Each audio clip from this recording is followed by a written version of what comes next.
우리가 지난주부터 뭐를 하시는지 기억나시죠? 뭐 제가 이렇게 딱 물어보고는 제가 3초 후면 제가 그냥 대답해 버립니다. 왜냐하면 대답을 기대하는 게 아니라 잠깐만요. 예.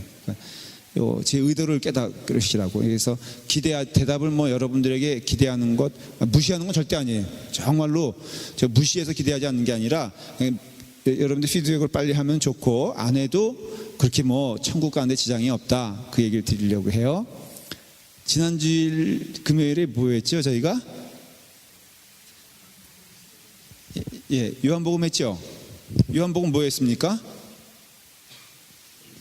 예? 그냥 요한복음 했죠? 이렇게 다 기억 안 하셔도 돼요. 이제부터 시작하면 되니까. 그 기록 목적을 20장 21절에 분명히 나와 있다고 말씀을 드렸었어요. 혹시 노트 적으신 분들은 아마 그 성경 본문은 기억을 할 겁니다. 한번 20장 31절 요한복음의 기록 목적을 이렇게 중간중간 제가 말씀을 드릴게요. 시작. 오직 이것을 기록함은 너희로 예수께서 하나님의 아들 그리스도임을 믿게 하려 하며 또 너희를 믿고 그 이름을 힘입어 생명을 얻게 하려 하심이라. 아주 분명한 메시지. 예수님을 누구라고 믿게 하는 거예요? 하나님의 아들. 그렇죠? 즉 뭐예요? 누구란 소리예요? 예? 하나님이요. 질문 같지 않아서 하나님으로 믿으라 이거예요. 하나님으로. 그러니까 왜 이런 말씀이 나왔는가 제가 쭉 이제 설명을 해드릴 거예요. 왜 이렇게 사도 요한이 이 얘기를 하는가는. 그러나 분명한 것은 아주 단순하게 말하면은 예수님은 누구다? 하나님이시다 이거예요. 참 하나님이시다 그거예요. 그래서 하나님을 믿는 자는 구원 얻는다 말씀이에요. 여기 보니까 여기는 너희로 믿고 그 다음 뭐라고 되어 있냐면은 그 이름을 힘입어. 누구 이름을? 그 이름 힘입어 뭘 얻게 하려 함이라? 예? 영생 생명. 아주 분명하잖아요. 그렇죠? 믿음은 뭐냐라는 것을 보여주고 있어요.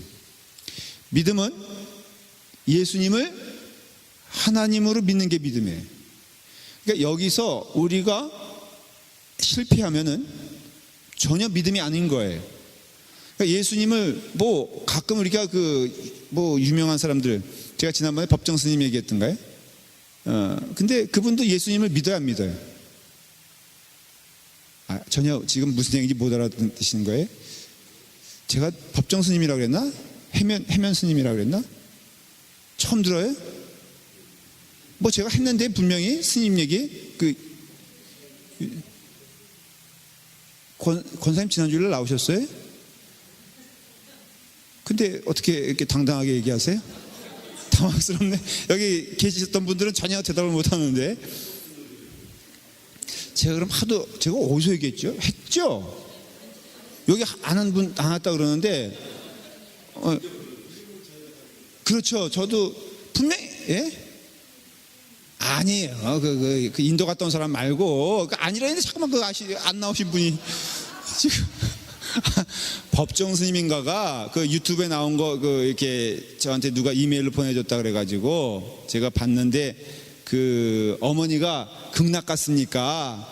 그랬더니 극락 갔습니까? 그랬더니 쫓아가세요. 그러면서 그 스님이 그 여자분에게 어머니가 극락 가니 정말 염려스럽다 그러니까는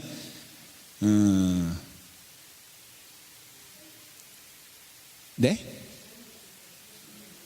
역시 치매 증증들이 믿음 뭐라 그랬죠 제가? 네? 믿으면 천국 간다. 그래서 자매님 보살, 그러니까 보살인가 그러니까 성경 가지고 아주 재밌게 노는 거예요. 그분들이 믿으면 천국 갑니다. 믿으십니까? 쫓아해보세요. 그러니까 이분이 그거 성경에 나오는 얘기인데, 그러니까 무조건 해보세요. 믿으면 천국 가지요?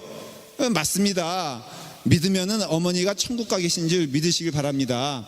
이런 식으로 얘기하는데 참 당황스러웠어요. 그렇죠? 그러니까 그런 식으로 세상에서 예수님 하면은 그분 뭐 좋은 분이요. 심지어는 그냥 부처님 믿는 것처럼, 그래서 기독교인들에 대해서 불교인들이, 스님들이 굉장히 어떻게 보면 부드럽고 우호적으로 얘기하는 이유가 있어요. 그분들에게는 누구를 통해서 믿느냐가 중요한 게 아니에요.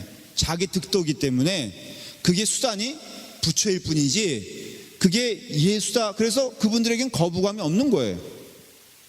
왜 기독교인들은, 이렇게 목사님들은 법당에 가는 걸 그렇게 이게 싫어하고, 근데 스님들은 교회에 오는 걸 너무너무 좋아하시죠. 그게 왜 그러냐면은 그게 별 문제가 안 돼. 그게 예수님이 됐던, 심지어는요, 그게 부처 아니고 너가 돌이 정말 거기에 뭐가 있다고 믿느냐? 그럼 믿어라 그거예요. 부뚜막에 뭐가 있다고 믿느냐? 그럼 믿으라 이거예요. 그 믿음이, 그러니까는 그게 아주 전형적인, 여러분 좀 어려운 말을 제가 하면요, 그러니까는 종교라는 것은 대단히 인본주의적인 겁니다. 그 인본주의의 중심은 뭐가 있냐면요, 상대는 중요하지 않고 내가 그것을 믿느냐 안 믿느냐가 중요해요. 그러니까 내가 중심인 거예요. 이해가 되세요? 그러니까는 그냥 나무 보고 믿으면은 그 믿음인 거예요. 그게 부처를 보고 믿으면 믿음인 것이고, 그분들의 말로 하면은 예수 그냥 믿으면은 그것도 믿음인 거예요. 그러니까 그분들의 퀄리티에 있어서는 예수 믿고 믿음, 스님 뭐 이렇게 부처 믿고 믿음, 뭐 성황당 가서 믿음, 그게 별로 중요한 게 아니야. 내게 있느냐 없냐, 뭐가 그냥 믿음이 있으면 그게 아니거든요. 그러니 교회 안에서도요, 이게 참 문제가 되는 게, 가만히 면담을 해보잖아요. 그런 일이 꽤 많이 일어나요. 이렇게 면담을 해보, 그래서 목사와 면담하는 것을 무서워하는 분들이 있어요. 제가 여러분들 1대1로 불러가지고 사무실에서 한 1시간 동안 면담하자 그러면 권사님 어떻게 했어요? 1시간이나? 그래, 한 30분, 30분 면담하자 그러면은 제가 뭘 물어볼 건지 아세요? 이런 거 물어볼 거예요. 권사님의 신앙 고백을 얘기해 보세요. 정말로 무엇을 믿는지 저한테 얘기해 보세요.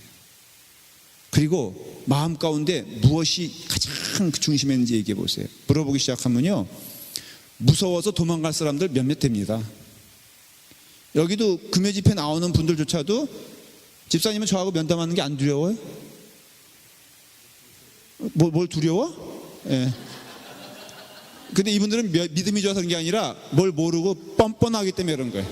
그러니까 능히 목사도 속일 수 있다고 생각하는 부류들이에요. 근데 그 존 오웬이라는 목사님이요, 청교도 시대 때는 정말로 면담을 했어요. 그래서 교회가요 굉장히 엄격했습니다. 이게 엄격하다는 것은 굉장히 시대착오적이고, 여러분 제가 이번 주에 얘기하려고 하는 말씀 가운데 죄에 대해서 얘기하면요, 대단히 그 인본주의의 가장 큰 특징은 인간에 대해서 부정적으로 얘기하는 것을 대단히 싫어합니다. 인본주의의 특징은요, 인간에 대해서 긍정적인 얘기를 해도 부족하고, 인간의 불안과 우울과 이런 여러 가지 병의 증증들은 다 인간을 부정적으로 만들었기 때문에 그렇다는 거예요. 그래서 기독교를 제일 싫어하는 이유가, 기독교는요 인간에 대해서 철저히 부정입니다.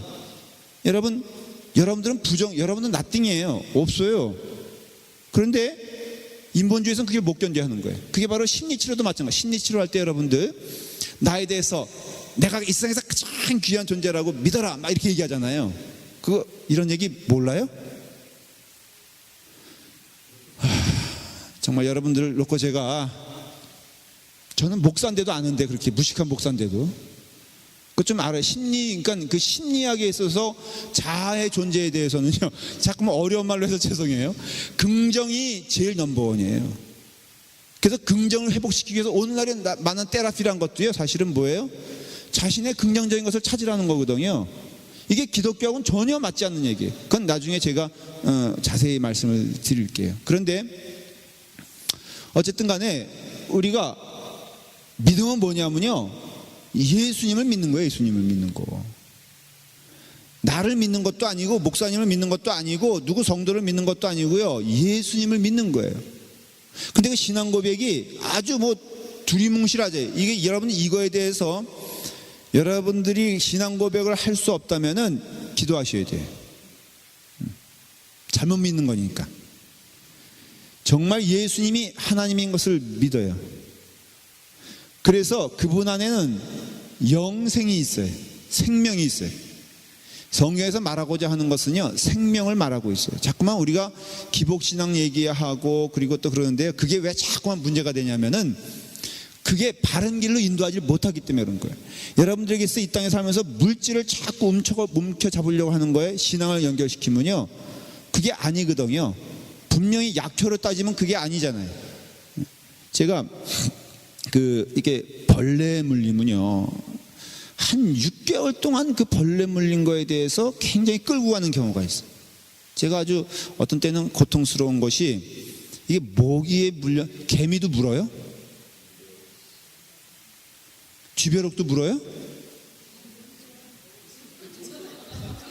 나는 모기인 줄 알았는데 이게 모기가 아닌 것 같아요. 왜냐하면 이거 여기 뒤에 그 물린 게 있는데요, 구세권 선생님 다 좀 봐주세요. 그 2달째 지금 이러고 있어. 아니요? 발라요. 과산화수소. 그래요? 아니, 한 분만 얘기하세요. 과산화수소를 계속 바르는데 이게 안 나. 또 여기 발 등에는 또 물린 게 있는데요, 6개월 동안 안 나. 그래서 지금 고민 중인 게 뭐예요? 이게 지금 열심히 뭘 바르냐면은 과산화수소 있잖아요. 제가 이 얘기 길게 하면 안 돼. 시간이 아까우니까는. 이거 계속 바르는데 안 나. 왜 그럴까? 내가 보기에는 잘못 바르는 것 같아. 그렇죠? 소독만 하는 거죠. 권사님 혹시 그 약 있으시면요, 비싸요?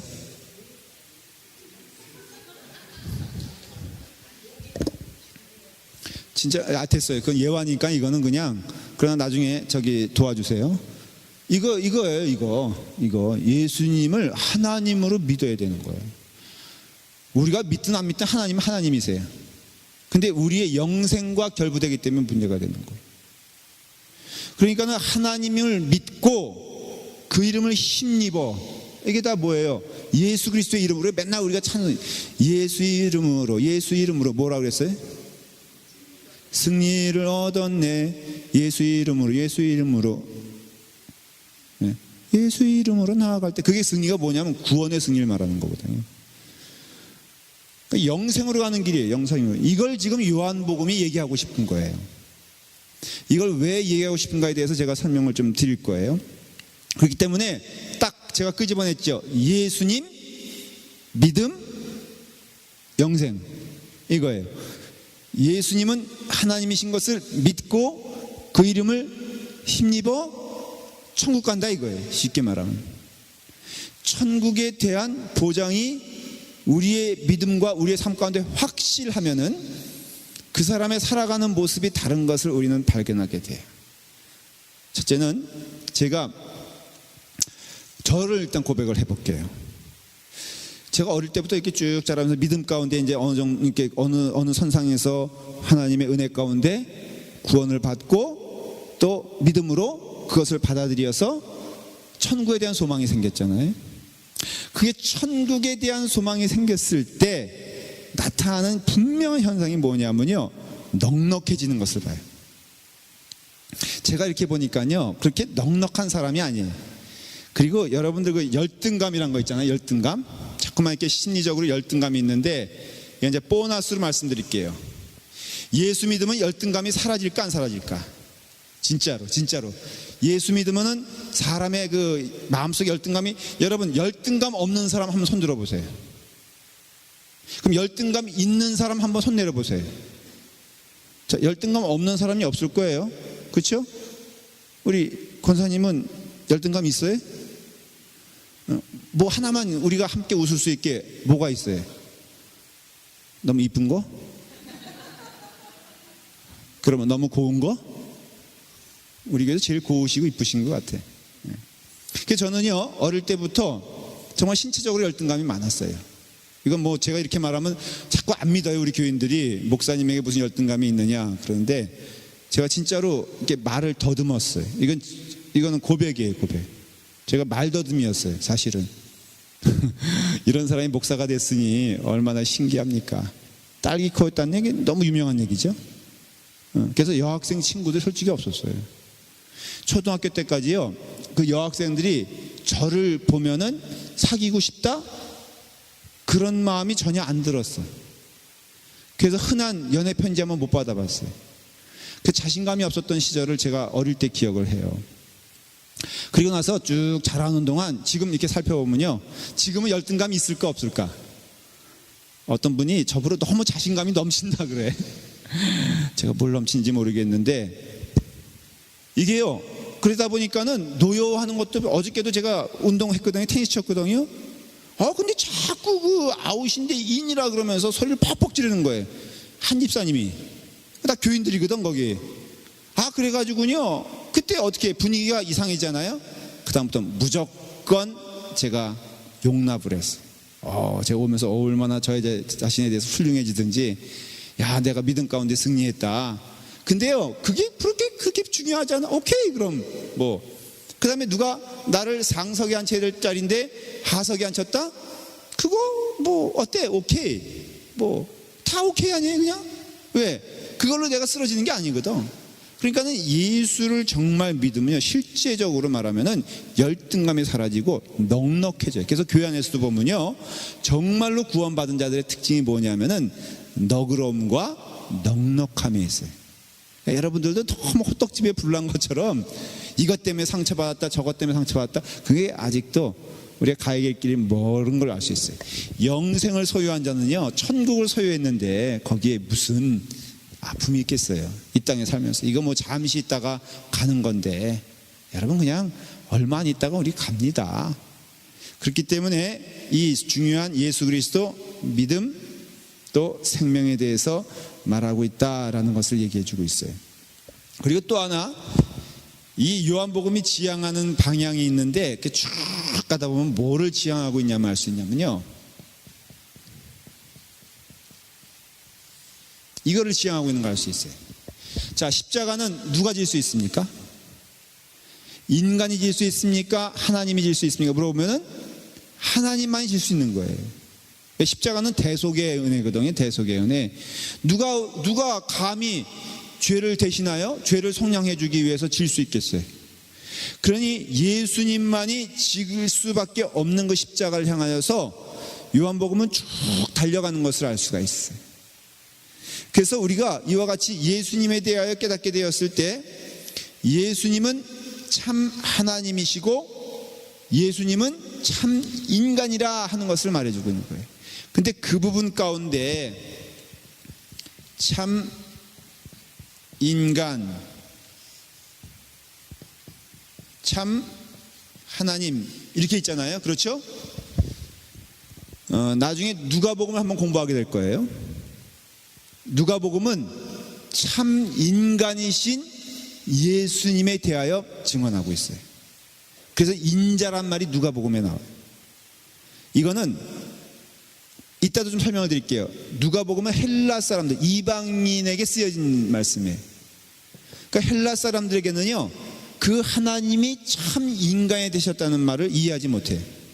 그래서 그것을 알게 하기 위해서 누가복음이 쓰여졌고, 요한복음은 거꾸로 그분이, 이 예수님이 누구시다? 참 하나님이시다라는 것을 말해주기 위해서 쓰여진 거예요. 그러니까 예수님이 요한복음의 입장에서는 인간이신 예수님이, 이런 얘기예요. 쉽게 말하면 우리가 생각하기에 그냥 인간이에요. 그렇죠? 그러나 그분은 인간이 아니고 누구다? 하나님이시다라는 것을 설명하기 위해서 쓰여진 책이 요한복음이에요. 그리고 요한복음은 아주 그 신약의 결정체예요. 신약의 결정적인 책 두 권이 있다 그래. 내가 뭐라 그랬죠? 제가 로마서하고 요한복음이에요. 우리는 공간복음, 이렇게 사복음서를 얘기할 때 구분을 하잖아요. 용어적으로 마테마가 누가를 뭐라 그러죠? 사복음서라고 그러지 않죠? 마태, 마가, 누가? 예?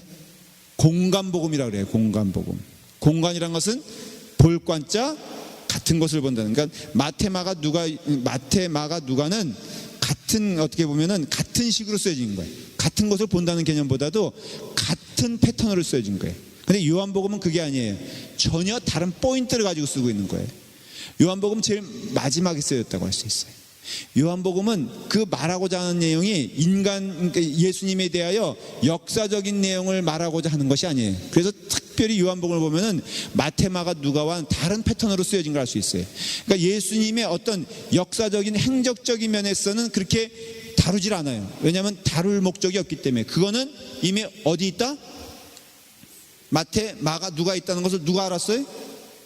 요한이 알고 있는 거예요. 요한이 이미 마태, 마가, 누가는 읽은 거예요. 그러니까 마태, 마가, 누가는 그 관점이 그렇다고 했잖아요. 그러니까는 요한은 지금 뭐를 말하고 싶은 거냐면은 어떻게 보면은 신학적인 내용을 다루고 있다고 이해하시면 돼요. 예수님은 누구신가? 예수님은 참 하나님이시다라는 거예요.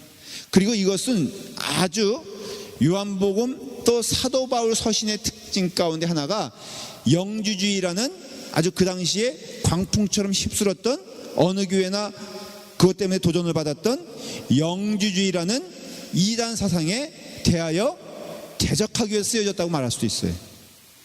그러니까는 이단이 얼마나 무서운지 알겠죠. 이단은 참 하나님이신 그러니까 예수 그리스도를 부인하고요, 참 육신으로 오신 인간 예수님을 부인해요. 둘 중에 하나 부인하는 거예요. 그래서 성경을 보면은 아주 신앙 고백이 분명히 참 예수님, 참 인간이시고 참 하나님이신 예수 그리스도를 고백하는 신앙이 있다는 거예요. 우리에게도 그런 신앙의 고백을 동일하게 말하고 있죠. 자, 이제부터 좀 구체적으로 말씀을 드릴게요.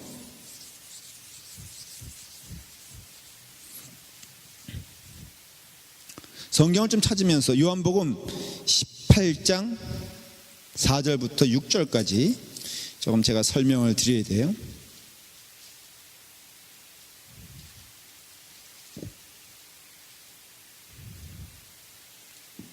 자, 18장 4절부터 6절까지 한번 같이 읽어보고 말씀을 나누겠습니다. 시작. 예수께서 그 당할 일을 다 아시고 나아가 이르시되 너희가 누구를 찾느냐? 대답하되 나사렛 예수라 하거늘 이르시되 내가 그니라 하시니라. 그를 파는 유다도 그들과 함께 섰더라. 예수께서 그들에게 내가 그니라 하실 때 그들이 물러나서 땅에 엎드려 지느니라. 그렇게 말씀이 있습니다. 조금 이해가 안 되는 말씀이에요. 왜냐하면은 여기 보니까는 예수님을 잡으러 이제 이건 기드론 시내 그 예수님이 잡히시는 장면을 이제 말해주고 있는 거예요. 그런데 예수님을 찾는다라고 하면서 예수님을 찾는데 5절에 보니까는 누구를 찾느냐 그러니까 대답하되 나사렛 예수라 하거늘 그렇게 말을 해요. 가롯 뭐예요? 유다. 이게 무슨 뜻이에요? 예? 가롯에 사는 유다 이런 뜻이에요. 그러니까 이름 앞에 이런 것이 붙으면은 그것은 그가 살던 본인, 그러니까 본토를 말하는 것이에요. 그런 이름이 또 뭐가 있을까? 그렇죠. 나사렛에서 이제 설명하려는 거고. 그래요. 나사렛 예수. 이것도 뭐예요? 나사렛에 사는 예수. 왜냐하면은 그 당시 가장 흔했던 이름이 예수의 예수. 예수는 자슈아에서 나왔거든요. 여호수아에서 나왔거든요. 그리고 그건 여호와라는 이름에서 나온 것이거든요. 하나님의 이름에서 나온 거예요. 그러니까 얼마나 좋은 이름이에요. 그러니까 누구나 다 썼을까 안 썼을까? 우리로 말하면은 뭐라고 할까? 제일 흔한 이름 영자, 순자, 영희,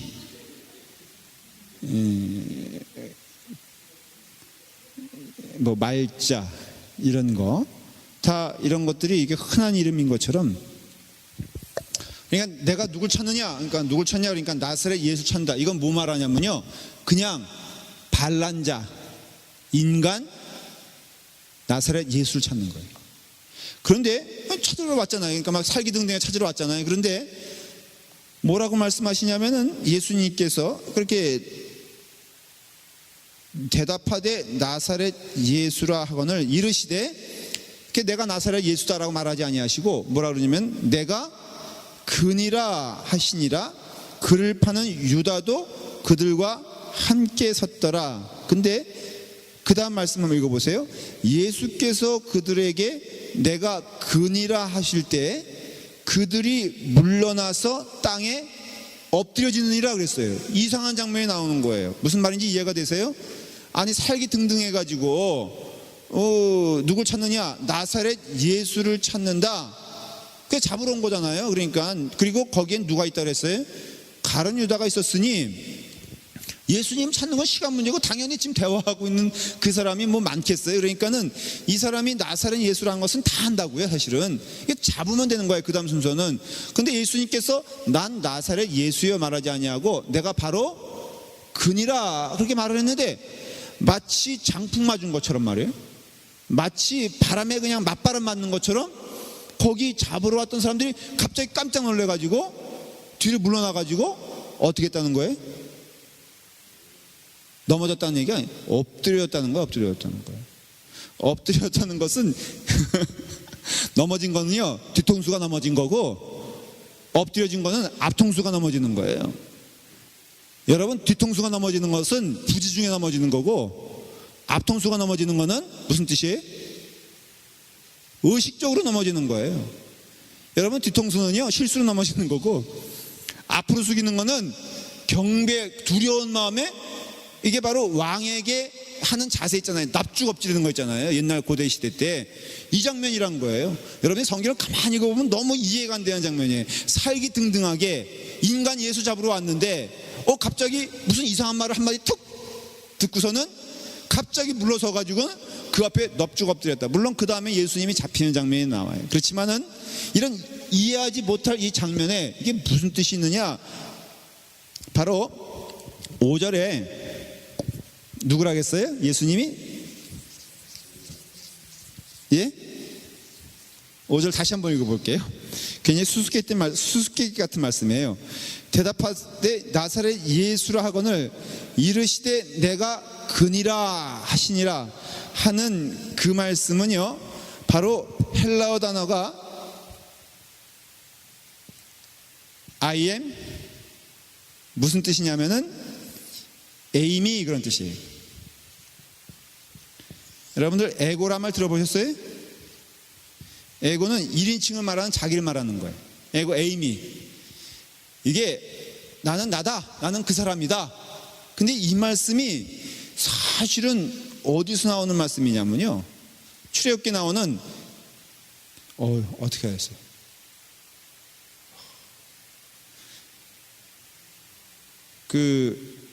모세가 하나님을 만나잖아요. 그때 하나님의 이름을 물어봐요.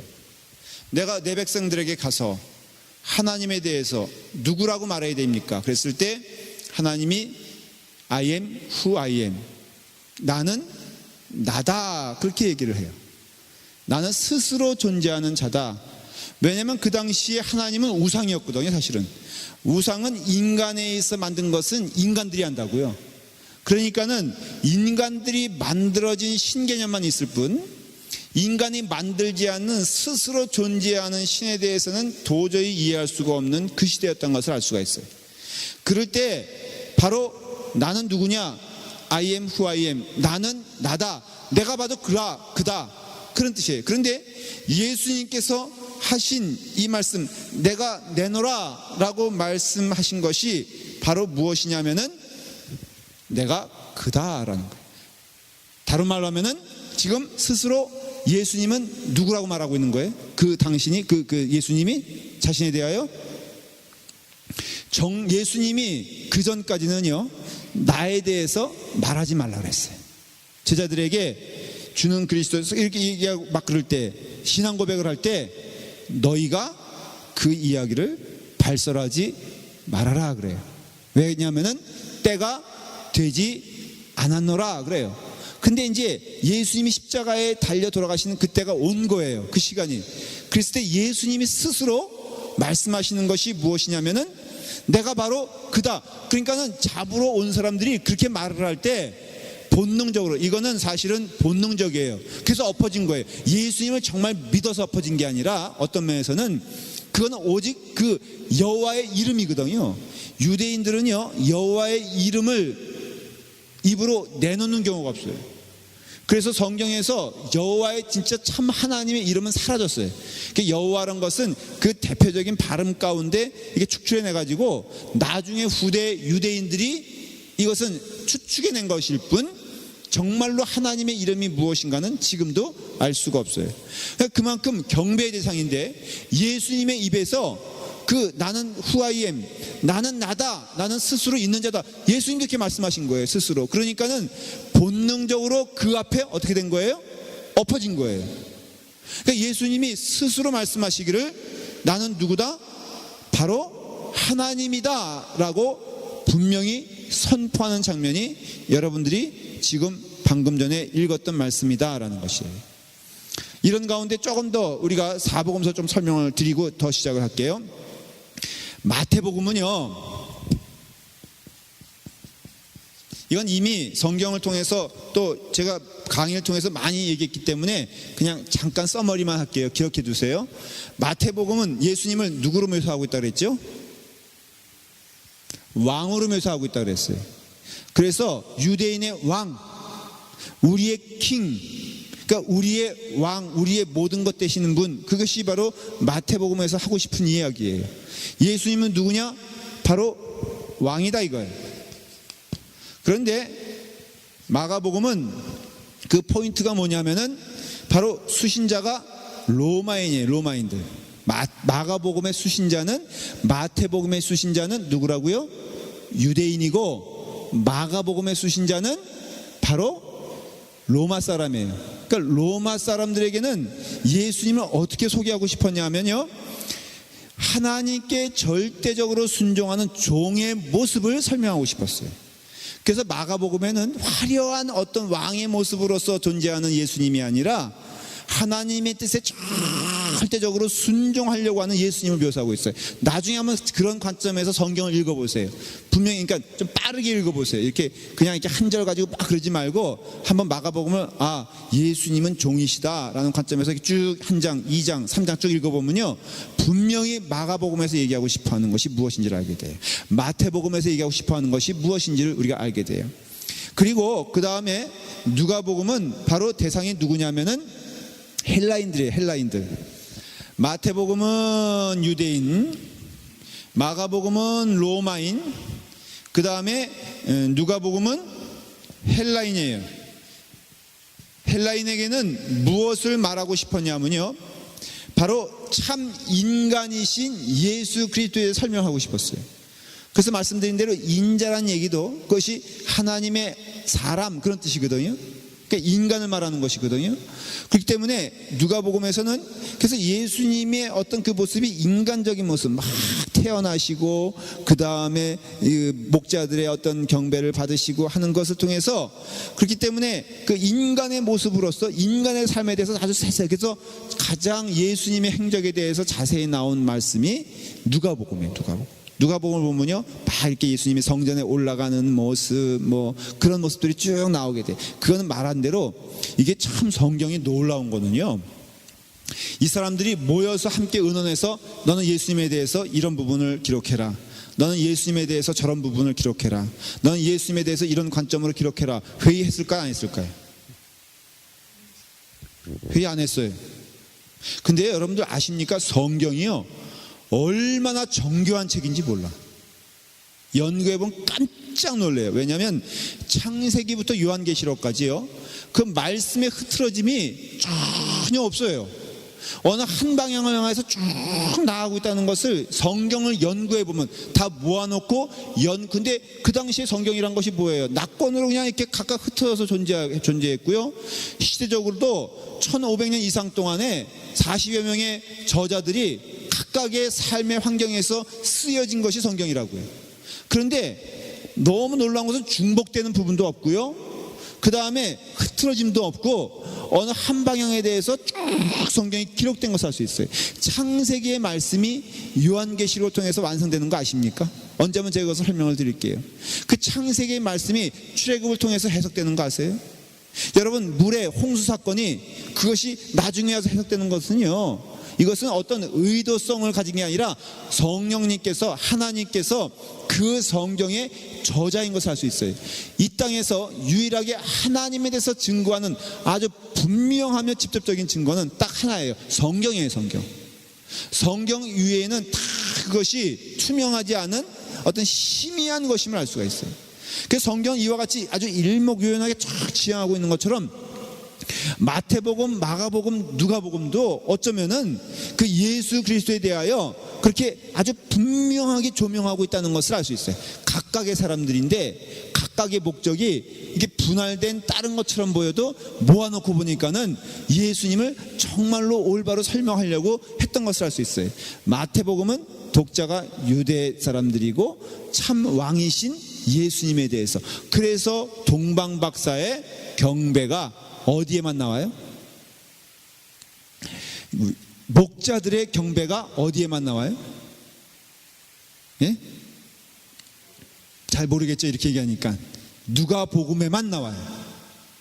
그러면 뭐 누가복음에는 동방박사 사건은 없는 것이고 오직 목자들만 그렇게 경배드린 것만 돼 있는 거냐? 마태복음은 동방박사만 경배드리고 그 목자들의 이야기는 전혀 없는 것처럼 보이는 거냐? 그게 아니라 하나님이 그렇게 기록하셨다 이거예요.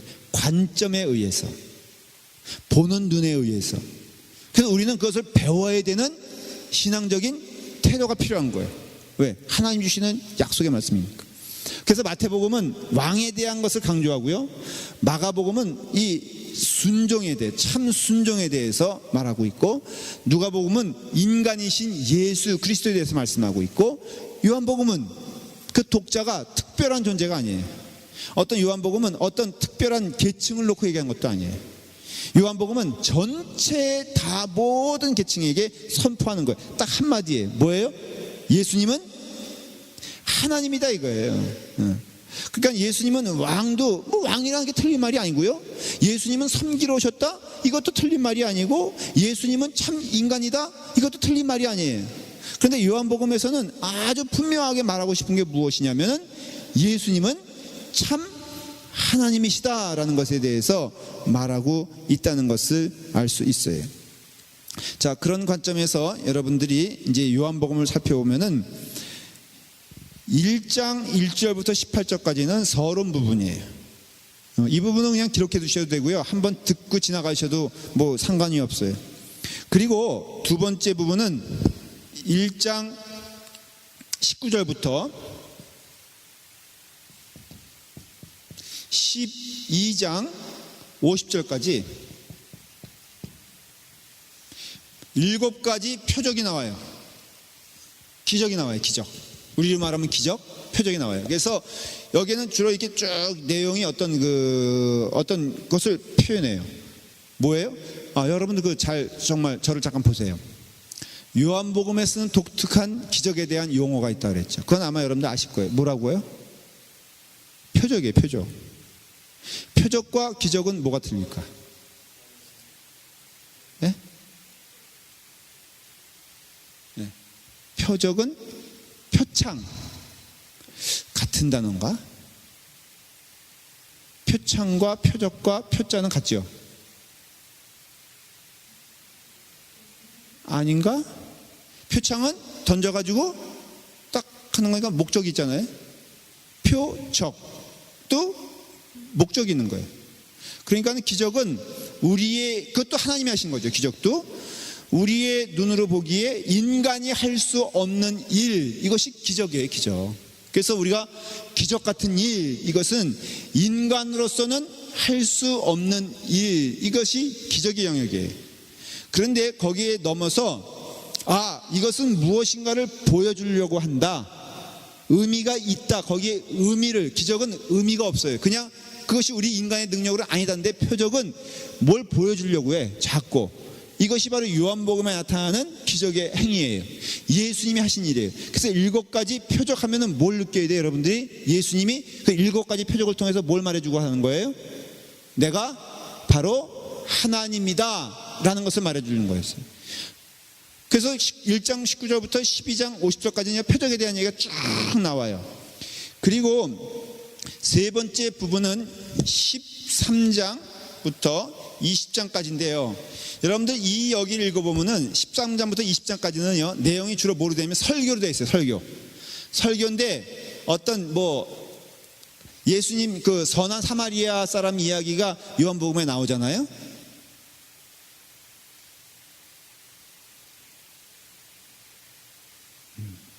어디 나오죠?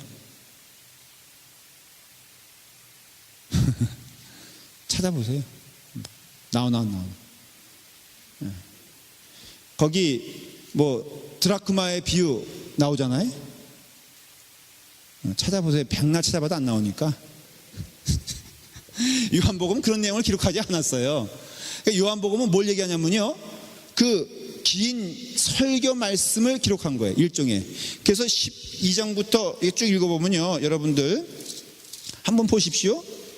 자, 12장부터는 이제 6월절 마지막 일에 대하여 말하고 있어요. 그 짧은 시간의 내용들을 쭉, 성경의 많은 부분을 그 시간에 할애한 거예요. 보면은, 자, 한번 그런 의미에서 이제부터 1장부터 제가 좀 훑어볼게요. 짧게씩 한번 쫓아오세요. 이제부터 성경을 한번 쭉쭉쭉 한번 넘어가 보는 거예요. 얼마 안 걸릴 거예요, 시간.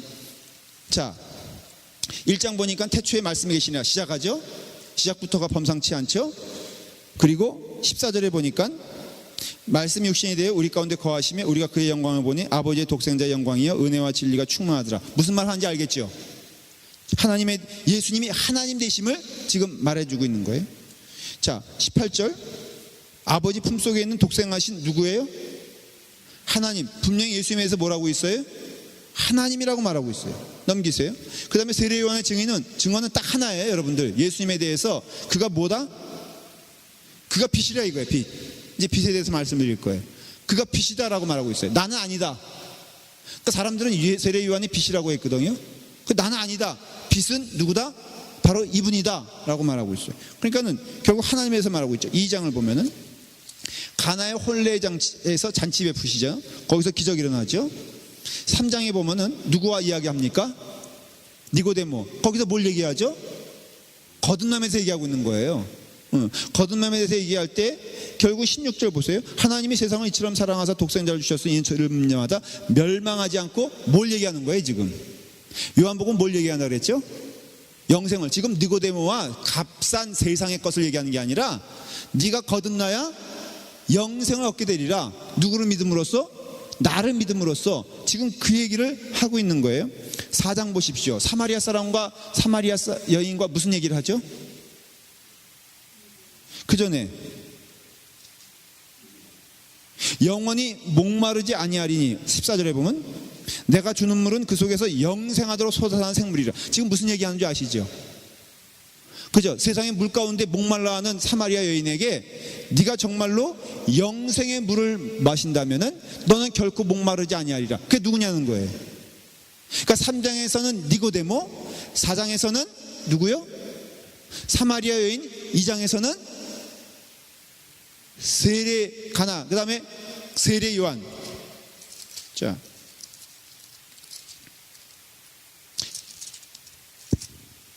1장에서는 세례 요한, 2장에서는 가나의 혼인잔치, 그 다음에 3장에서는 니고데모, 4장에서는 사마리아 여인을 통하여서 아주 집요하게 말하고자 하는 것이 뭐예요? 예수님은 참 하나님이시고 그 안에 영생이 있으니 너희가 그를 믿는 자마다 멸망하지 아니하고 영생 가운데 거하게 된다. 지금 그 얘기를 하고 있는 거 여러분 이해가 되시죠?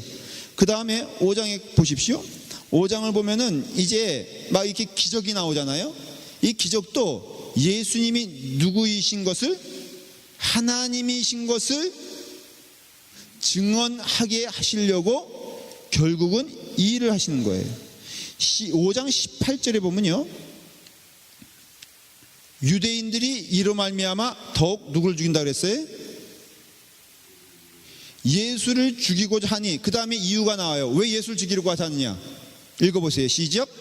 이는 안식일을 범할 뿐만 아니라 하나님을 자기의 친아버지라 하여 자기를 하나님과 동등으로 삼으시느니라.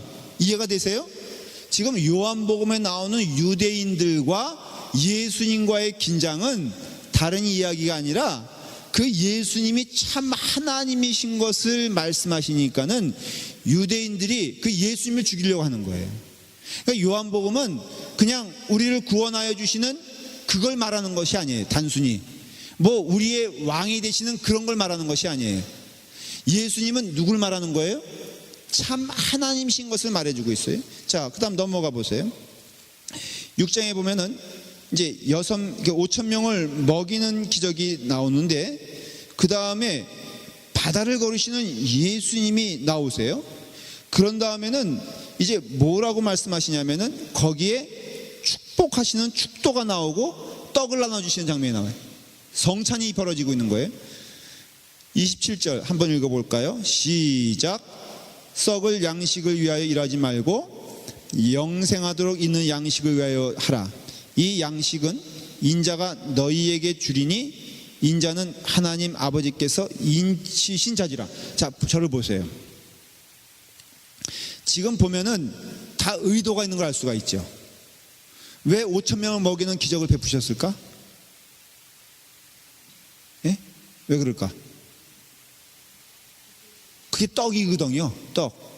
너희가 이 떡을 받아 먹느냐? 영생의 떡을 받아 먹어라. 그 영생은 누구냐? 바로 나다. 왜 내가 영생이냐? 내가 하나님이다. 그러니 너희는 나를 먹는 자가 되라. 그래서 영생을 소유하거라. 지금 그 얘기를 하는 거예요. 그래서 기적이 아니고 뭐가 되는 거예요? 표적이 되는 거예요. 가나의 혼인잔치에서 물로 포도주를 만든 것도 그냥 일어나는 기적이 아니라 그게 표적인 거예요. 무슨 표적이에요? 그 예수님이 하나님 되심을 증거하는 표적이라 이거예요. 지금 그래서 계속해서 또 한번 넘어가 볼게요. 지금 6장까지 왔어요. 자, 7장에 보면 형제들까지도 예수를 믿지 않는 장면들이 나오죠. 그렇죠? 근데 이제 올라가셨어요. 자, 주 성전에 올라가셔서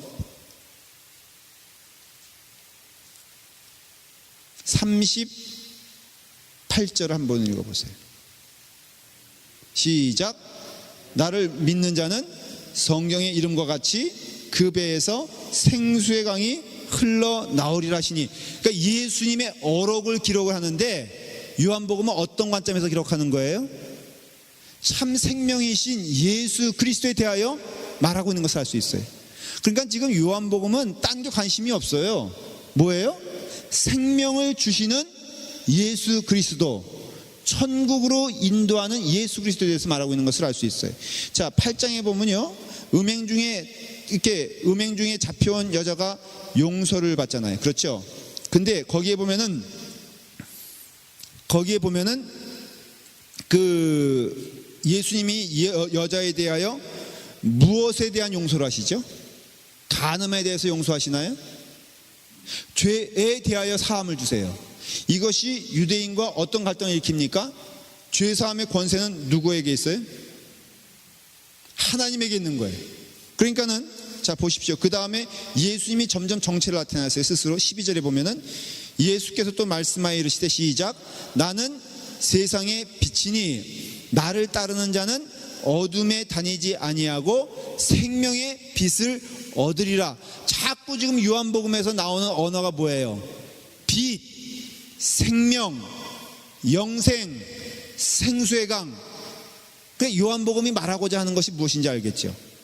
그러니까 예수 그리스도가 하나님이시란 것을 말해주고 있는 거예요. 그 안에 생명이 있고 그 안에 빛이 있고 그 안에 모든 것이 있다는 것을 말해주고, 그러니까 인간 어떤 한 인격자로서 믿는 예수님이 아니라 그분은 우리가 그렇게 고대하던 하나님이시다라는 것을 말해주고 있는 것이에요. 여러분 보십시오. 계속해서 이제 그런 얘기가 나와요. 9장에 보시면요, 맹인이 눈을 뜨는 장면이 나오는데, 여러분 그 맹인에 대한 얘기를 하면서 22절에 보면 이상한 내용이 나와요. 시작. 그 부모가 이렇게 말한 것은 이미 유대인들이 누구든지 예수를 그리스도로 시인하는 자는 출교하기로 결의하였으므로 그들을 무서워함이니라. 왜 맹인의 아버지가 무서워 떨게 됐죠? 출교는 뭐예요? 죽이겠다는 거거든요. 출교 당하면 그 생명은 보장이 안 되는 거예요. 왜 출교가 무섭냐면요, 예를 들어서 이게 파문과 똑같잖아요. 파문이 무서운 게 그냥 우리 집사님이 출교당했다 그러면 이 사람은 누구나 죽여도 상관이 없는 거예요. 그러니까 죽게 되는 거예요. 출교를 당하면은 파문을, 그리스도 예를 들어서 카톨릭 시대 때에도 왜 파문이 무섭냐면 왕이 파문을 당하잖아요, 교황한테. 그래서 프랑스 왕이 누구죠? 그게 유명한 얘기인데, 그 교황 앞에서 3일 동안 눈밭에서 무릎 꿇고 사정했다는 거 아니에요. 왕이 파문을 시켜버렸으니까. 파문을 시키면요, 그 부하들이 그 왕을 그냥 내버려 두질 않아요. 죽여버리는 거예요, 그냥. 그러니까는 여기서 출교 왜 하냐? 바로 예수 그리스도를 하나님으로 고백해야 되니까는, 또 그렇게 고백을 하니까는 결국은 죽이게 되는 거예요. 그 다음부터 이제 10장에 보면요, 10장 9절 보세요. 내가 문이니 누구든지 나로 말미암아 들어가면 뭐라고요? 구원을 받고 또는 들어가며 나오며 꼴을 얻으리라. 자, 보십시오. 여기서 요한복음에서 예수님이 말씀하시는 비유조차도 좀 마테마가 누가 예를 들어서 선한 사마리아 사람 이야기라든가 아니면은 용서하라든가 이런 얘기가 아닌 것을 알 수 있죠. 어떤 내용인 걸 알 수 있어요? 예수님 자신에 대해서 말하고 있는 걸 알 수 있어요. 그런데 예수님이 스스럼 없이 말해요. 나는 누구다? 문이다. 나로 통하지 않고는 다 도적놈이다 말하고 있어요. 그러니까는 이게 누굴 말하냐면 예수님 스스로 예수님에 대하여 하나님을 말하고 있는 거예요. 11장 그렇고요. 그 다음에 12장, 결국은 12장 보십시오. 예수님의 발에 향유를 붓는 장면이 나오잖아요. 근데 이 일을 거부하지 아니하시고 오히려 칭찬하시는 것을 볼 수 있어요. 왜 그럴까? 거기서 향유를 붓는 행위는요, 절대자인 하나님께 드리는 장면임을 알 수 있어요. 그러니까는 예수님께서 하나님 되심을 이제 분명히 말씀하고 있고 또 선포하고 있어요. 13장, 그 다음에 14장 보십시오. 14장 6절 말씀 보세요. 시작. 예수께서 이르시되 내가 곧 길이요 진리요 생명이니 나로 말미암지 않고는 아버지께로 올 자가 없느니라. 이게 요한복음에만 나타나는 아주 분명한 예수님 스스로 선포하는 내용들이 요한복음에만 있다는 걸 아세요? 그 내용이 뭐라고요? 예수님이 하나님 되심을 계속해서 지금 말씀하고 있어요. 15절에도 보십시오. 14장 26절 시작. 보혜사 곧 아버지께서 내 이름으로 보내실 성령 그가 너희에게 모든 것을 가르치고 내가 너희에게 말한 모든 것을 생각나게 하시리라. 성령님이 누구와 한 분인 거예요? 하나님과 한 분이신데 그 성령님이 누굴 위해서 오신다고요? 그러니까 성령님과 예수님은 어떤 관계예요? 하나인 걸 알 수 있어요. 인적 관계도 아니고 하나예요. 그래서 하나님과 내가 하나이듯이 성령님과 내가 하나인 거예요. 그러니까는 예수님 스스로가 지금 하나님 되심을 아주 분명하게 숨기지 아니하고 말씀하시는 것을 알 수 있어요. 이해가 되시죠? 그래서 요한복음이 어려운 거예요, 사실은. 그러나 이게 크게 훑어보면은 조금씩 이해가 돼요. 15장은 또 포도나무 얘기가 나와요. 그래서 포도나무가 얘기하는데 한마디로 말하면 뭐예요? 너희는 어떻게 알아? 내 안에 붙어 있어라. 붙어 있으면 산다 이거예요. 왜냐하면 내가 생명이니까. 그래서 그런 얘기가 이게 그냥 나오는 얘기 아니고 이 예수 그리스도가 하나님 되심을 뭐예요? 자, 26절, 15장 26절 시작. 내가 아버지께로부터 너희에게 보낼 보혜사 곧 아버지께로부터 나오시는 진리의 성령이 오실 때에 그가 나를 증언하실 것이요. 그 다음 말이 중요해요. 시작. 너희도 처음부터 나와 함께 있었으므로 증언하느니라 그랬잖아요. 그러니까 성령님이 그에게 임하여 그 제자들에게 임하여 증언하게 되는데, 그 성령은 철저히 누구에 대해서 증언하신다? 예수, 나에 대해서. 예수님이 지금 스스로, 참 보십시오. 이 정도까지 오면은 예수님에 대해서 우리는 분명한 두 가지 고백 가운데 하나가 나와요. 정말로 자기 자기 착각이 심해. 안 그래요? 그래요. 지금 예수님은 일목요연하게 요한복음에서 계속 뭐 하고 있는 거예요? 내가 하나님이다. 너희는 내게 붙어 있어라. 너희는 내게 와라. 생명의 생수가 나에게 있다. 너희는 가지요, 나는 포도나무니 내게만 붙어 있어라. 영생을 너희에게 소유하게 하마라고 말하고 있어요. 그러니까 이 말씀을 들을 때 정말로 우린 그 다음에 어떤 성경 주석가가 말한 것처럼 예수님은 미친 자 아니면은 정말 참 하나님인 것을 알 수 있어요. 이해가 되세요? 그러니까 우리는 여기서 고백이 있어야 되는 거예요. 여러분 똑같습니다. 지금 교회 안에서도요, 예수님을 하나님으로 믿든가 아니면은 아닌가예요. 예수님이 하나님을 믿게 되었을 때 우리는 그 앞에 무릎을 꿇고 경배해야 돼요. 여러분들의 신앙이 하나님께 속해 있는 자들이지 세상 사람들에게 속해 있는 것이 아님을 알 수 있어요. 저는 그런 점에서 너무너무나 무섭고 안타까운 것은요, 너무 인해장막과 인간들에 의해서 참 하나님을 보지 못하고 만나지 못해. 제가 가장 속상한 거는요, 쓸데없는 조그만 일 때문에 예배 망친다는 사람들이 있어요. 저는 너무너무 마음이 답답해. 여러분도요, 이렇게 왔을 때 저는 정말로 그런 얘기 가끔 요즘은 안 들어요. 옛날엔 그런 얘기 저한테 충고한다고 들은, 목사님 넥타이 색깔을요 좀 목사답게 했으면 좋겠어요. 그런 얘기 들을 때 여러분들 어떤 생각이 들어요? 그런 얘기 정말 진지하게 와서 진지한 충고를 합시고 하는 얘기가, 목사님 빤딱이는요, 이제 이렇게 가끔 하잖아요. 제가 그걸 왜 할까? 선물을 주니까 하는 거지. 제가 넥타이 산 적 없어요. 다 죄라면 여러분들의 죄야.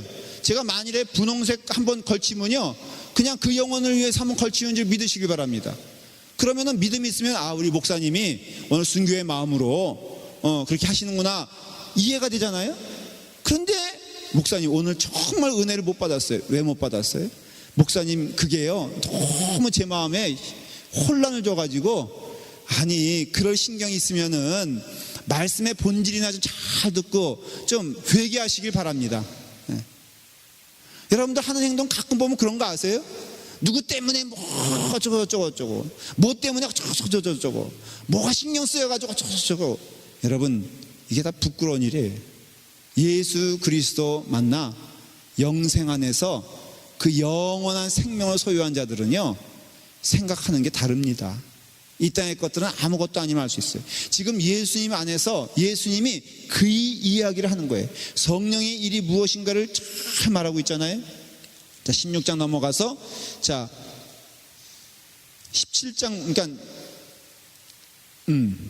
16장 말미에 보면요, 내가 세상을 이긴 거에 대하여 말씀하고 있어요. 그래서 33절에 보면 다 같이 읽어보세요. 이것을 너희에게 이르는 것은 너희로 내 안에서 평안을 누리게 하려 함이라. 세상에서는 너희가 환난을 당하나 담대하라. 내가 세상을 이기었노라. 그러니까는 이런 겁니다. 예수님을 하나님으로 신앙 고백하고 믿으면은 이 땅에서 환난을 맞이하게 될까요? 아니면은 넉넉함을 맞이하게 될까요? 네? 여기 뭐라고 했어요? 예언하잖아요. 너희가 환난을 당하나. 그러니까는 예수님을 하나님으로 고백하는 데에는 반드시 거기에는 환난이 있다는 것을 말해주고 있는 거예요. 오늘날에도 여러분들 예수님 정말 올바로 잘 믿으려고 할 때 여러분의 삶에 환란이 있습니까? 아니면은 그냥 마냥 고속도로가 있습니까? 네? 환란이 있어요. 복음을 정말 전하면요 환영하지 않더라고요. 제가 이렇게 저도 가만히 테스트해 보면요 이게 막 말씀을 전하잖아요. 근데 사람에게 듣기 좋은 말 할 때는요 진짜 아멘 소리가 커. 근데 자, 지난주처럼 여러분들은 다 죄인이에요. 믿으세요? 왜 아멘 안 할까? 여러분들은 도저히 희망 없는 사람들이야. 네. 마음이 뿌듯해져요. 여러분들은 죽었다 깨나도 여러분들 죽을 인생들이야 그냥. 네. 그럼 마음이 뜨거워져요. 아, 목사님 그 마음이 식어지는 얘기 그만하시고 좀 우리에게 은혜되는 말씀을 주세요. 여러분 성경을 부인하는 겁니다. 왜? 성경은요 그렇게 말하지 않아요. 죄 고백 없이 은혜가 없어요. 나를 인정하는 거 없이 참된 은혜가 없다는 것을 말해줘. 그러니까 결국은요 이게 예수님의 복음이 우리 가운데 임하면 환란이 오는 걸 알 수 있어요. 이현아 씨, 그래서 17장부터 뭐가 나오냐면 17장부터 뭐죠? 기도가 나와요. 중보 기도가 나와요. 어떤 쉽게 말하면 인 거예요. 이제 환란을 당한 나의 자녀들에게 하나님의 은혜가 넘치기를 원하나이다. 그 얘기예요. 그래서 여기서 11장에 보면요 다 그런 내용인 것을 알 수 있어요. 19절 보면은 그들을 위하여 내가 나를 거룩하게 하오니 이는 그들도 진리로 거룩함을 얻게 하려 함이니라 말하고 있잖아요. 그러니까 이와 같이 이제 예수님께서 말씀은 18장은 마지막 장면이 나오고 19장 빌라도에 대한 얘기가 나오고 그 다음에 다 이루셨다는 말씀을 하면서 20장에는 부활에 대한 얘기가 나오고 21장에는 7 제자에게 나오는 것을 알 수 있어요. 자, 여러분 이런 내용들을 쭉 살펴보게 되었을 때 깨닫게 되는 것이 무엇이냐면은 바로 예수님은 하나님이시다라는 것을 말하고 있는 것을 알 수 있어요. 요한복음 다 훑었어요. 이제 조금 시간 그러니까 한 10분 동안 1장 잠깐 다루겠어요. 다음 주에 할 내용들을 조금 미리 말씀해 주는 거예요. 요한복음 1장 1절 다시 돌아가서 자 시작. 태초에 말씀이 계시니라. 이 말씀이 하나님과 함께 계셨으니 이 말씀은 곧 하나님이시니라. 이렇게 시작을 해요. 이게 태초에 어떻습니까? 어떤 느낌이 들어요? 예? 1장 창세기 1장 1절을 한번 읽어보세요. 자, 한번 다 같이 창세기 1장 1절. 자,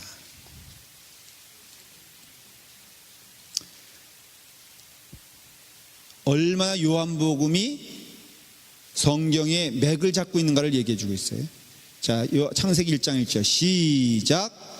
태초에 하나님이 천지를 창조하시니라. 그렇게 돼 있죠.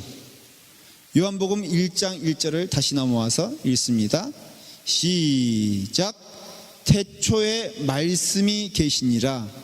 이 말씀이 하나님과 함께 계셨으니 이 말씀은 곧 하나님이시니라. 이게 굉장히 중요한 말인 거 아세요, 여러분들?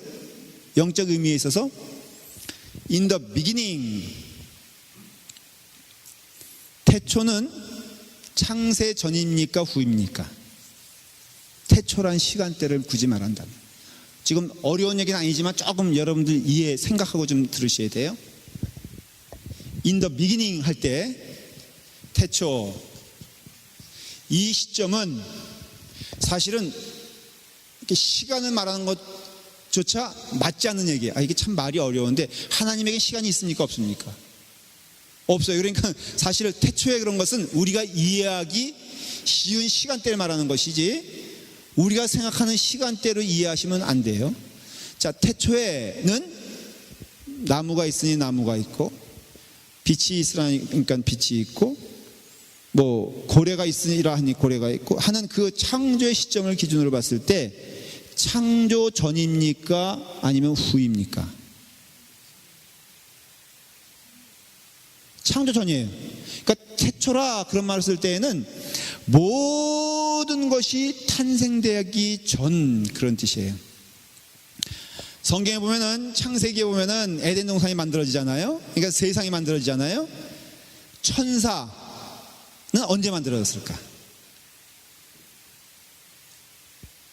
천사는 언제 만들어졌을까? 태초에? 이러면 이제 이단이 되는 거예요. 근데 분명히 태초는 시간이 아니라 그랬어요. 자, 언제일까? 그거 여러분 가끔 물어보지 않아요? 우리 교회는 안 물어봐. 조금 수준이 있는 교회는 물어봐. 천사는 언제 지어졌을까? 성경에 나와 있어요? 성경에 나와 있어, 안 나와 있어? 그럼 안 나와 있으니까 안 만들어졌을까? 여러분, 그러니까 성경은요 다 얘기하는 게 아니야. 하나님의 역사를. 그러니까 천사는 분명히 만들어졌는데 언제일까? 그 나무 뿌리 만들어지기 전일까? 후일까? 바다가 만들어지기 전일까? 후일까? 모든 창조에 있어서 넘버원 첫 번째는 천사인 걸 알 수 있어요. 그러니까 천사가 만들어진 다음에 사건들을 기록한 것임을 알 수 있어요. 그러니까 천사는 우리가 생각하는 창조되는 그 시점에 전에 만들어졌어. 근데 만들어졌기 때문에 피조물이에요, 아니에요? 피조물이에요. 그러니까 피조물의 반대는 창조주죠, 그렇죠? 어제 이것만 존재해요. 자, 창조주로 할 때 우리는 그 창조주를 성부 하나님이라고 믿어요. 맞아요, 틀려요? 그러면 성자 하나님은 어디 있었을까? 성령 하나님은 어디 있었을까? 그럼 물어볼게요. 성부 하나님에 의해서 성자 하나님이 낳으셨어요, 안 낳으셨어요? 여러분들 이런 거 들으면 무슨 예수 믿는데 이렇게 복잡해 그렇게 생각하죠. 초대교회 때는요 이거 가지고 머리 터지게 논쟁했어요. 그래서 아타나시우스라든가 아니면 어거스틴이라든가 이런 성도, 그러니까 어떤 그 초대교회 당시의 그 교부들은요 이거 가지고 3박 4일 5박 6일 싸웠어요.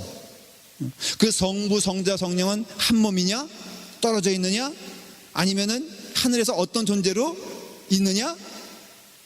나오셨다니까는 성부 하나님이 먼저고 시간적으로, 그 다음에 성자 하나님이 나왔고, 그 다음에 성령 하나님이 나왔다, 이런 식으로 해석하기도 해요.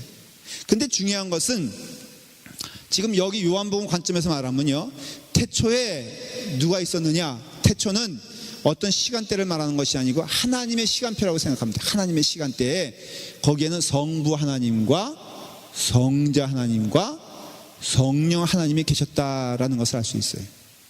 그리고 그분이 다 세 분이 뭘 하셨다? 창조하셨다. 그래서 어떤 해석을 하는 의미에서 하나님이, 성부 하나님이 계획하시고 말씀하시는 분은 성자 하나님이시고 그것을 가능케 하시는 분은 성령 하나님이시다. 그래서 창세기의 표현대로 하면은 그 수면 위에 운행하신 하나님은 성령 하나님을 말씀하시고, 빛이 있으라라고 말씀하신 분은 성자 하나님을 말씀하시고, 이 모든 것들을 운영하시고 계획하시는 분은 성부 하나님이다, 이렇게 이해를 해요. 교리적으로 말한다면은. 근데 천국 가서 물어봐야지. 그러나 내용적으로는 맞는 얘기예요. 성부, 성자, 성령 하나님이 창세 때부터 같이 있었다는 것을 요한복음 1장 1절이 말해주는 거예요. 이해가 되세요? 태초에 하나님이 계신데 그 하나님이 천지를 창조하셨다 그랬잖아요. 근데 요한복음 1장 1절에는 태초에 말씀이 계시느라고 했어요. 그 말씀이 바로 누굴 말하는 거예요? 이 땅에 오신 예수 그리스도를 말씀하시는 것이고, 곧이요 하나님과 함께 계셨으니 이 말씀은 곧 누구시다? 하나님이시다. 사도 요한이 요한복음을 쓴 이유가 1장 1절에 분명히 드러나요. 뭘 말하고 싶은 거예요? 아까부터 말씀을 드렸죠? 뭘 말씀하고 싶은 거예요? 너희가 본 예수는 하나님이시다 이거예요. 너희가 못 박아 죽인 예수는 하나님이시다 이거예요. 부활하신 예수는 하나님이시다 이거예요. 죄의 권세를 이기시고 죄를 멸하시는 그분이 하나님 아니고는 누가 죄를 멸할 수 있겠느냐? 이분이 바로 하나님이시다라는 것을 아주 1장 1절에 창세기의 1장 1절과 그런 점에서는 요한복음이 창세기 1장 1절을 표현한 것이라고 할 수 있는 거예요. 태초에 하나님이 천지를 창조하시는 그 시점에 말씀이신 하나님이 그 자리에 계셨으며 함께 하셨으며 그 말씀은 누구냐? 바로 예수 그리스도요. 그분이 하나님과 유사하다 그렇게 말도 안 하고요. 뭐 하나님의 뭐다 그게 말하냐고. 그분이 누구다? 하나님이다 라고 말하고 있잖아요. 우리의 신앙에 있어서 너무나 당연한 얘기처럼 보이지만은 너무나 중요한 얘기가 예수님은 하나님이세요. 여러분 그분 앞에 무릎을 꿇어야 됩니다. 오늘날의 교회 안에서 예수 그리스도의 하나님에 대해서 하나님 되심에 대하여 여러분의 마음 가운데 분명한 신앙 고백이 있어야 돼요. 두려워해야 돼요. 그 앞에 무릎을 꿇어야 돼요. 머리를 들면 안 돼요. 오늘날의 교회가 문제가 되는 것이 너무나 머리 드는 사람들이 많다는 거예요. 목사도 그런 점에서 문제예요. 평신도들도 그런 점에서 문제예요. 우리가 주 앞에서 무릎 꿇어 주님을 찬양해야 되는 이유가 너무나 분명하지 않습니까? 여러분들의 신앙이 주님을 향하여 나아가는 신앙 되기를 간절히 기도하십시오. 여러분들의 신앙이 예수 그리스도에 대한 참 고백이 있기를 기도하십시오. 아니 그리고 지금 고백하지 못한다면 그것을 가지고 기도하십시오. 예수님은 베드로에게만 물어보시는 것이 아니고 우리에게도 오늘 이 시간 물어보십니다. 너희는 대체 나를 누구로 하느냐? 주는 그리스도시요 참 하나님의 아들이십니다. 바요나 시몬아, 네가 너의 고백은 너의 것이 아니요 성령의 고백인데 내가 너에게 천국의 열쇠를 준다. 다 영생의 말씀이 있잖아요. 그러니까 여러분들이 오늘 이 시간에도 동일한 고백이 있기를 기도하십시다. 우리 함께 기도하실 때 우리가 교회 다니는 것은 조금 우리의 자존심 회복하기 위해서 다니는 것도 아니에요. 우리 이민교회가 갖고 있는 어려운 문제, 친교의 장으로 모인 것도 아니에요. 우리 구성원 가운데에는 그렇게 나왔기 때문에 교회에 어려움을 주는 경우가 많습니다. 여러분 그분들이 나온 것이 잘못이 아니에요. 나와서 참 신앙 고백이 없는 것이 불행한 일이에요. 그분들이 나오는 것이 문을 닫아야 되는 것 아니고 나오셔야 돼요. 그러나 올바른 고백이 있는 교회가 되어야 될 줄 믿습니다. 여러분들 먼저 불러서 하나님이 사용해 주시니 이 자리에 모인 것도 우리가 주님 고백하고자 모였으니 여러분 기도하실 때 참 하나님이신 예수 그리스도 은혜 가운데 기도하시길 바랍니다. 교회를 위해서 기도하십시오. 우리 교회가 그런 신앙 고백이 분명한 교회가 되게 해달라고 주님께 무릎 꿇어 기도할 때 하나님이 반드시 축복해 주시고 역사해 주실 것을 믿습니다. 우리 다 같이 함께 기도하겠습니다.